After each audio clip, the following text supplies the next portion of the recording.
rather related to what might be called the change in anti-Semitism in different parts of the French society.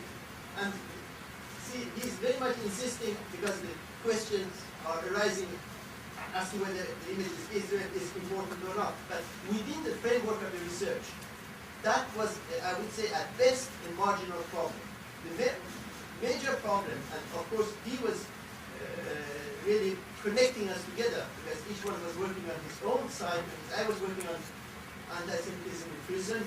Another group was working on anti-Semitism, for instance, in a small town, Sarcelles, close to Paris. Another group was working on anti-Semitism within university. Another group was working on anti-Semitism in school, and so on. So the major topic was this phenomenon. And I think he has a kind of French spirit of, contradicting, having, he likes, those sorts of debates, because he knows it and I know it, that the major topic was not this aspect. This was one aspect, within the framework of anti-Semitism that was, at best, from my point of view, not the essential one. The essential was really what he did as a good job, sociological job, and I'm sorry that he didn't have enough time to explain it here, because the topic was not the book, was difficulty of anti-Semitism. He should devote another conference to the real book. So, you can do it, Farhad, better than I. No, we should do it together, but it's, the book is beautiful. The book is wonderful. So, the image here, I think, is partially distorted because of that. Because this topic is not the book in a way. This topic is how difficult it is. It's true. I fully agree with him how difficult it is. And this difficulty was not only with Jewish institutions, it was with many leftists, as he said, but very much with leftist groups who said you're an imperialist because you're defending, Jews and so on and Israel and so. And was with many other groups, who, in the name of Islam, criticized his defending, the idea that anti-Semitism should be fought against. I can't, I've read some of the book, but I can't speak directly to that. But I was comparing your experience. The argument that Jews only care about Israel is an exception of an earlier argument before there was Israel, that Jews don't care about their own nations, they only care about Jews. That's Napoleon's famous question in whenever, 1804 or something. You can be citizens if you give up your allegiance to Israel and become French citizens. And I was thinking in whether that's more of an issue in a more Republican kind of country like France, which doesn't see itself as a nation of immigrants. I was wondering about in the United States. It's considered very normal for immigrant groups to always support the country they came from. So we expect the Greeks and the Russians and the Bulgarians and the Mexicans always to support against the United States often, the interests of their home country, and it's not thought of as unusual. And I don't know that that particular aspect of Jewish behavior in the United States is in fact seized on here as grounds for criticizing Jews. That's an issue of discussion, but I don't think so. And I wonder if you, in your research, since I know you're also a comparative thinker, have thought about whether it's particular or not to France or other kinds of countries. Well, thank you for this, because it's a very, very important point. I did not make comparisons, but what I can say is that if there are so many patients, if there are so many troubles all around this problem, it's because, I will say it now like that, it's because also there are, among all the big changes in the French society since the late 60s or the 70s, one of the main changes was the crisis of the French Republican model, or the French Republican idea. And the Jews are maybe the symbol of this crisis.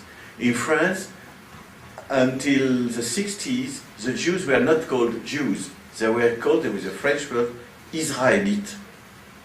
I don't know if there is an American word, Israelites, I don't, which means you are Jewish in your private life, but in the public life there is no, only individuals. This is the Republican model. So, and then for many reasons things started to change during the 60s, and today Jews are very far from the classical Republican model. They love the French Republic, but they are also much more American, if I can say it like that, visible, connected with Israel. And I mean, they are much more, some people would say, Americanized or ethnicized. So these are huge changes. And it is very difficult in a country where most intellectuals and politicians want to promote the classical idea of republic to deal with anti-Semitism, because dealing with anti-Semitism is to support a group who is supposed to be within the classical model, but which in fact is no longer. So I should be certainly more precise, and so. But you touch something very important, and there is a very interesting case in this debate. It's a case of a French intellectual. I quoted his name, whose name is Alain Finkielkraut. Alain Finkielkraut is a French intellectual. Maybe some of you have read what he's published, who is a hardliner, a Jewish intellectual, a hardliner defending the French classical model of the Republic. Hardliner, really. Every Saturday morning, there is a program on France Culture, which is a big radio program. There is his program every Saturday morning, and he defends the values of the French Republic. But the same Alain Finkielkraut is a kind of icon within the Jewish community.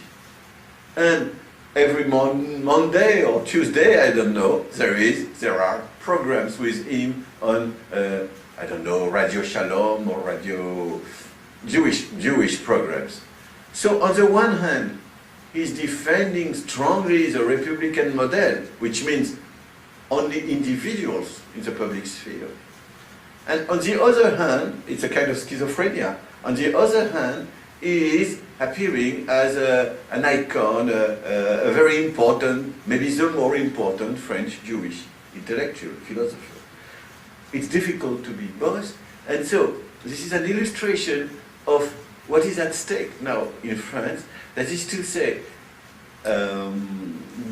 anti-Semitism can be connected with the crisis, of the Republican model. And what Farad was saying too briefly, the jail in France should be Republican. There should be only individuals in jail, and you can just help a little bit for food or for religion. So, but what happens is that Jews are treated as a community, while Muslims are not treated as such. And so the Republican model does not work.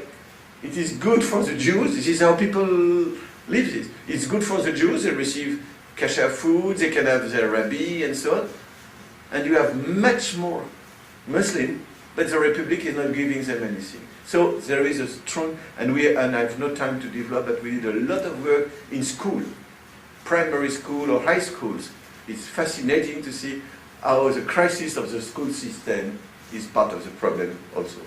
Just two questions, but before we ask the next question, I want to interject. I think you said something actually quite profound. Thank I you. understood you well. At the beginning, you were saying that anti-Semitism is less biological when ethnicized. And yet now, in response to Professor Alexander's question, you're pointing out that the Jewish community is less in the Republican model, and they stand out more, maybe through success, or they're sort of outside the Republican model and more Americanized. And I would imagine from a European, and especially a French perspective, they're more outside, they're more other and foreign. Yes, but at the same time, this is why these problems are so fascinating, because at the same time, they give the image of being very successful, that they if you listen to the young migrants that are, even if the word is not good, but they say Jews as a group are successful.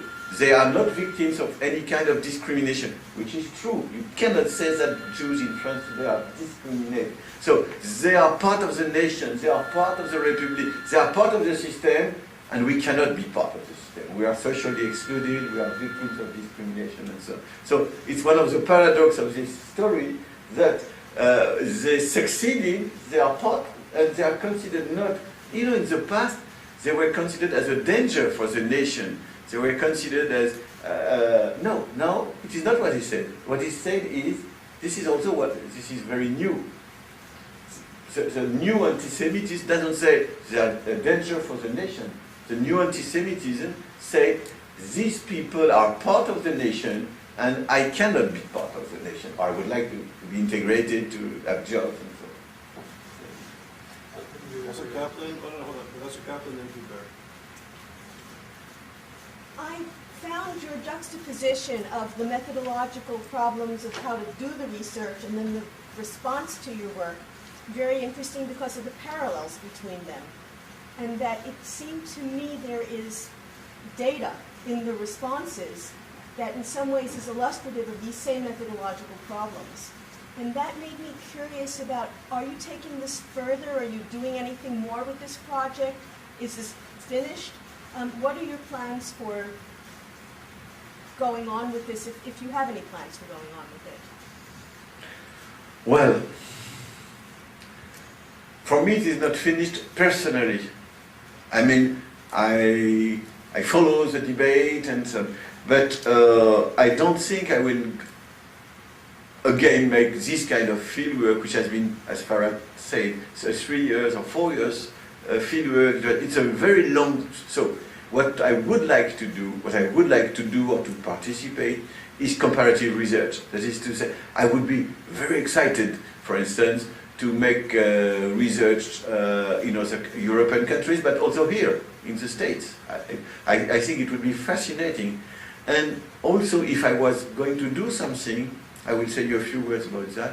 It would be in France on a very new issue for France, and this is also something a little bit American. It's the black issue.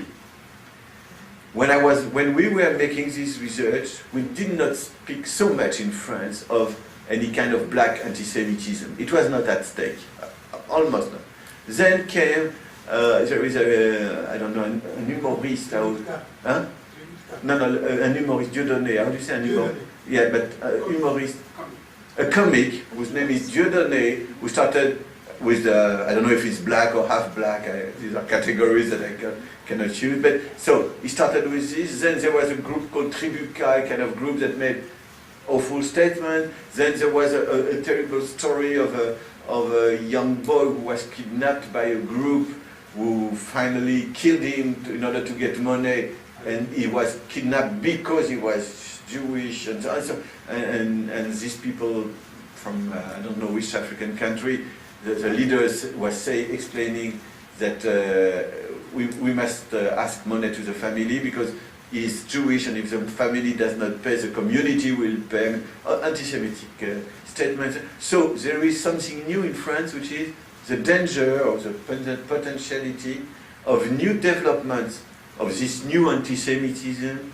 among some black group. So I am not working, but what I did is that I support, in a very active way, I support a new movement of black people in France who are clearly trying to defend or to promote anti-racism processes and so on, and who are also against any kind of anti-Semitism. So I help this movement. So it is not research, but it's part of my personal commitment, let us say.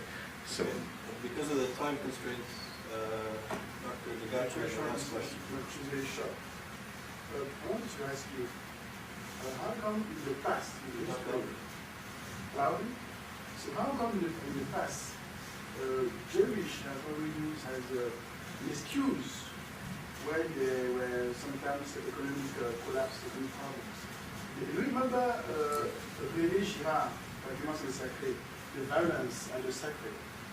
Rémi Jacques came in the book saying that they sacrificed Jewish in Europe when they had the epidemic and also economic problems. I want to understand why they always use Jewish when there are problems in any country, as you said, even in France.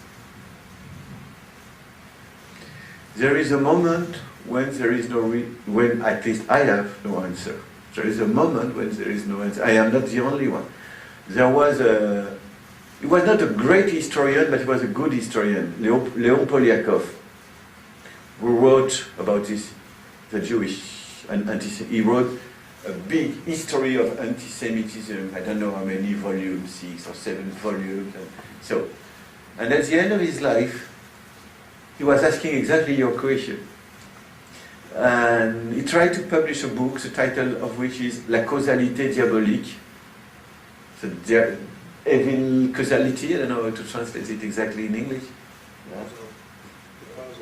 Yeah. Is that? So, because of, but the idea of evil, the idea of we need scapegoats, etc., it is not totally satisfying. But I have no answer. So maybe, and I speak very seriously, what sociologists can do is to go as close as possible near the central core of the problem, to explain under which conditions, as Farad explained, in some situation for some groups and so on, some conditions make more possible or less possible anti-Semitism. But to go to your question, to arrive there, I cannot personally.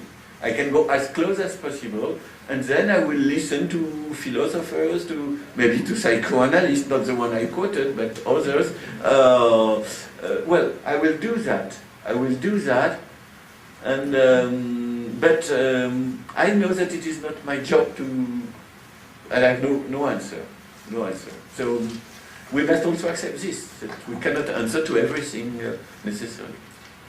Okay, so on that note, before I thank Professor Wieviorka, I just want to tell you on Thursday at 4:15 in the LC building, we're having another special lecture by Professor Andras Gero from the Central European University in Budapest, who will be speaking on the rapidly changing situation in Hungarian society.